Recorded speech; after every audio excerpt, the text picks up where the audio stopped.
बिस्मिल्लाहिर्रहमानिर्रहीम अल्हम्दुलिल्लाहि रब्बिल आलमीन वस्सलातु वस्सलामु अला सय्यिदिल अंबिया वल मुरसलीन नबीना मुहम्मद व अला आलिहि व सहबिहि व मन तबिअहुम बि इहसानिन इला यौमिद्दीन अम्मा बाद। आदरणीय दर्शक मित्र, मेरे प्रिय भाइयों और बहनों, ब्याज अर्थात सूद का आदेश और उसके प्रकार। सूद का आदेश कुरान तथा हदीस की स्पष्ट प्रमाणों के दृश्य से ब्याज महापाप तथा वर्जित है। अल्लाह ने सूद खाने तथा सूद की लेन देन करने वालों के अतिरिक्त किसी और पापी के विरुद्ध युद्ध की घोषणा नहीं की। ब्याज न लेने का आदेश दिया। केवल इस्लाम ही ने नहीं दिया ब्याज न लेने का आदेश, अर्थात केवल इस्लाम में यह वर्जित नहीं है, बल्कि इस्लाम से पूर्व आकाशीय ग्रंथों, आकाशीय धर्मों की यह शिक्षा है कि ब्याज अवैध है, ब्याज अवैध है। किंतु बाद में अन्य बातों के समान जैसे और बातों में परिवर्तन उन लोगों ने और आदेशों में कर दिया और शिक्षाओं में कर दिया, इसमें भी परिवर्तन करके हटा दिया। नहीं तो सभी धर्मों में ब्याज को, आकाशीय जो धर्म है, सभी धर्मों में ब्याज अवैध तथा हराम घोषित किया गया है। इस्लाम में भी ब्याज का लेन देन करना, ब्याज लेना और देना, ये सब हराम है। और ब्याज लेना देना सब हराम होने का और उन लोगों के आकाशीय ग्रंथ, जो आकाशीय धर्म मानने वाले यहूदी हों ईसाई हों, उनके यहाँ भी है, उसका वर्णन कुरान में अल्लाह ने किया है। अल्लाह ने कहा है कि वह अख़ज़िहिमुर रिबा वक़द नुहु अन्ह, कि उनके ऊपर जो अभिशाप अल्लाह का हुआ, अल्लाह की लानत हुई, अल्लाह उन पर क्रोधित हुआ, उसका कारण अल्लाह ने बताया कि उनके सूद के लेने के कारण जिससे उनको मना किया गया था। तो अल्लाह उन पर जो क्रोधित हुआ, उन तमाम कारणों में से एक कारण ये भी था कि सूद उनके यहाँ भी अवैध था। अल्लाह ने अवैध किया था, हराम किया था, लेकिन उसको उन लोगों ने अवैध होने के बावजूद भी नहीं छोड़ा। सूद इस्लाम के अंदर भी कुरान हदीस के दृश्य में हराम है। अल्लाह ने कुरान के अंदर प्रश्न करते हुए कहा है, या अय्युहल्लज़ीना आमनुत्तकुल्लाह वज़रू मा बक़िया मिनर रिबा इन कुंतुम मुमिनीन, ऐ ईमान वालो, ऐ मोमिनो, ऐ आस्थावानो, अल्लाह से डरो, अल्लाह से डरो, और जो सूद बाकी रह गया है उसको अब छोड़ दो, उसको न लो, अपना मूलधन मात्र वापस ले लो, और ब्याज का जो समझौता हुआ था सूद का जो, उसको छोड़ दो, न लो। तो प्रश्न करते हुए अल्लाह ने कुरान के अंदर कह दिया कि सूद हराम है और सूद अवैध है। सूद का लेना, सूद का देना, सूद का किसी भी प्रकार का सूद में सहभागिता जनाना, सहभागिता ले करना, सहायता करना, ये सब कार्य हराम कार्य हैं। और इसका दंड, सूद महापाप, महापाप इसलिए है कि इसमें हानि, नुकसानी तथा अत्याचार, ये दोनों चीजें पाई जाती हैं। और इसका दंड भी शरीयत में इस्लाम ने बहुत बड़ा दंड रखा है। सूद का लेन देन करने वाले के विषय में अल्लाह ने प्रश्न करते हुए कहा है कि अगर सूद की अवैधता का आदेश आ जाने के बाद भी अगर तुम सूद का मामला नहीं छोड़ते हो तो अल्लाह और उनके रसूल से युद्ध के लिए तैयार हो जाओ। अर्थात सूद का लेन देन करने वाला अल्लाह और उसके रसूल का आरोपी ठहरता है। अल्लाह ने कुरान के अंदर कहा है कि फ़इल्लम तफ़अलू फ़अज़नू बिहर्बिम मिनल्लाहि व रसूलिही व इन तुबतुम फ़लकुम रुऊसु अम्वालिकुम ला तज़लिमूना वला तुज़लमून।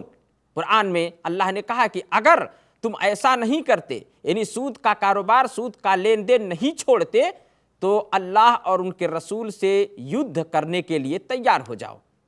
व इन तुबतुम, लेकिन यदि तुम तौबा कर लेते हो, छोड़ देते हो, तो मूलधन तुम्हारा ही है, तुम्हें वापस मिल जाएगा, अपना मूलधन ले लो। न तुम उन पर अत्याचार करो, न तुम्हारे ऊपर अत्याचार किया जाए।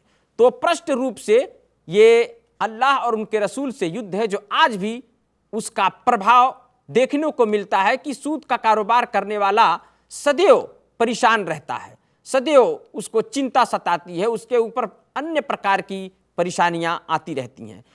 इसी प्रकार सूद ब्याज का खाने वाला, खिलाने वाला और इसी प्रकार उसका लिखने वाला और उसमें किसी भी प्रकार का सहायता और सहयोग करने वाला भी, ये उस ऐसे लोगों पर अल्लाह के रसूल सल्लल्लाहु अलैहि वसल्लम ने शाप भेजी है, लानत भेजी है।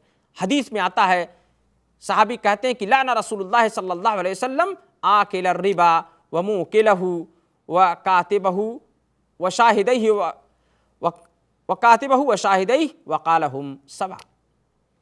अल्लाह के रसूल सल्लल्लाहु अलैहि वसल्लम ने लानत भेजी है सूद के लिखने वाले, खाने वाले पर, सूद के खिलाने वाले पर। ये न जाने कि हम तो बाध्यता की स्थिति थी तो हमने ले लिया, हमें देना पड़ता है। आप बचें, अल्लाह से बचें, अल्लाह से डरें, ऐसे कामों से बचें और अल्लाह से डरें, अल्लाह के हुक्म का आज्ञा पालन करें। अल्लाह के रसूल सल्लल्लाहु अलैहि वसल्लम ने लानत और शाप भेजी है सूद के खाने वाले पर भी। जो लेता है, खाता है तो बड़ा महापापी है, और जो खिलाता है, जो देता है, ये उसको शह देता है। और सिर्फ यही नहीं, जो कहा कि जो उसको लिखता है, वकातिबहु व शाहिदई, जो उसको लिखता है, लिखने वाले पर भी रसूल सल्लल्लाहु अलैहि वसल्लम ने लानत भेजी और उसकी गवाही देने वाले पर भी लानत भेजी।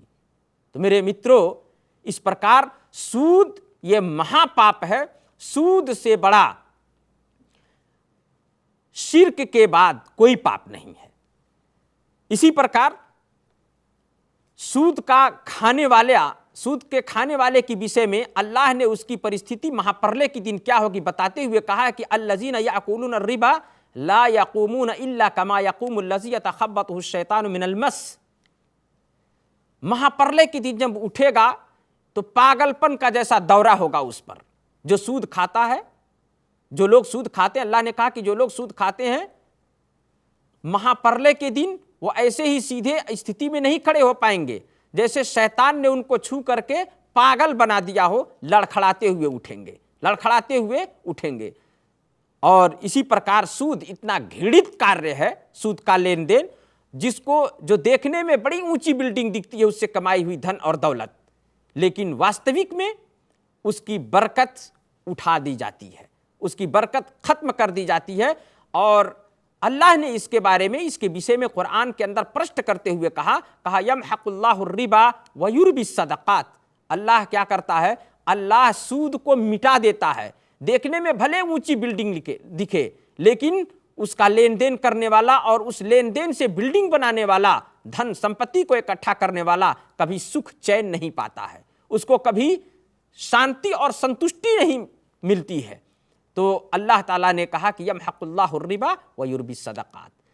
सूद की दंड और उसकी सजा यह है कि अल्लाह सूद को मिटा देता है और सदक़ात, खैरात, भलाई, पुण्य का कार, दान को अल्लाह ताला बढ़ाता है।